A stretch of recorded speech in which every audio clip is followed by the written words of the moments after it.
Sagir, you're welcome. Sagir, can you tell us quickly, how has the patterns of the bandits' attacks in the Borgu and Agwara local government area evolved over the past year, and what factors do you think are driving the recent surges in violence right now? Well, good afternoon. I would say that these attacks, from what some of the residents of these communities are appreciating, it didn't start as clear-cut attacks. It actually started as abduction, series of abductions. In fact, some of them mentioned that it had started sometime around October, when individuals numbering around maybe 7 or so were abducted from the communities that are commanded. But the update that we had from at the time was that even when they tried to mobilize ransom, they still were not able to secure the release of some of these family members of theirs. So I would say to a large extent that it started, as abduction before blowing up to large-scale, attacks. We saw what happened in St. Mary's Catholic School. We saw what happened, of course, in Kasuwan Daji, and now, of course, this very sad situation.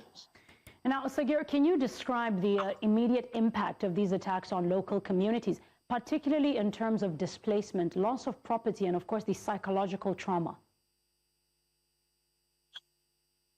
Well, displacement has been an issue of concern, considering the fact that, as it stands, the community is no longer safe. Many of these communities are no longer safe because of the fact that there's an obvious lack of security presence in these communities. And of course, as is human nature, wherever you find yourself that you do not feel that is safe, you would often move away from those areas, to go to other areas that seem to be safer. So for now, there's been a mass exodus of residents, particularly in the Agwara local government, in Borgu local government, out of this local government to other areas, that they perceive as safe. Of course, you agree with me. This is not the first, this is not the second, and in fact, this is not even the third attack that has happened within these localities.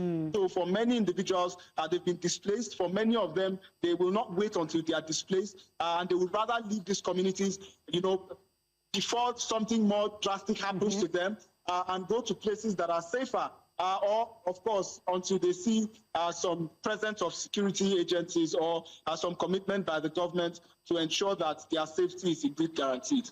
I want us to look at the security, because I know that when it comes to security and the security agencies, it's a question mark all round throughout Nigeria. How effective have security operations and patrols been in curbing bandit activities in Niger State particularly? And what challenges do you believe that the security forces face in these areas?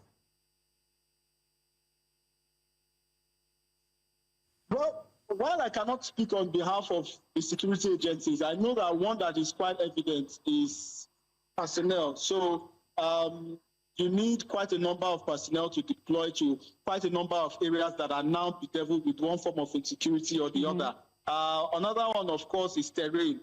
We traveled through those axes, but we saw firsthand what the nightmare is, or what the nightmare could be like if you intend to access all of those areas. Now, if the government intends to deploy to these areas, of course, there's going to be the need for the deployment also of some heavy equipment and machinery to these areas, some of which will not be able to pass, through the routes that we went through.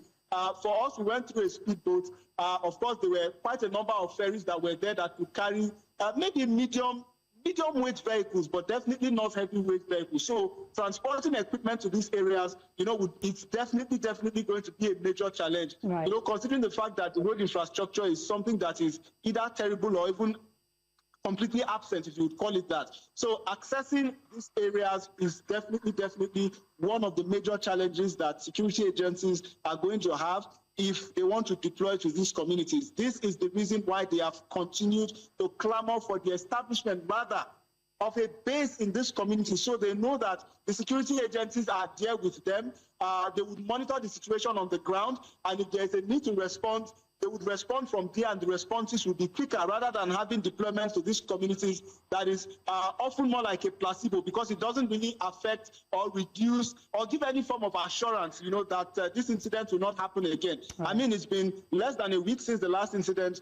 Another one has been recorded. They have mentioned deployment is not the solution. Until we see bricks and mortar on the ground, we believe these issues will continue to happen. and that has been the sentiment of residents. And of course, we believe until, there's some form of commitment by the government to ensure that proper infrastructure is provided for these security agencies to assess, the community with the kind of machinery, with the kind of equipment, that is needed, then sadly, we may more likely see a continuation in the exodus of residents, and sadly, a repetition in cases such as the one we're seeing right now. Sagir Ibrahim, thank you so much for the intel and feedback.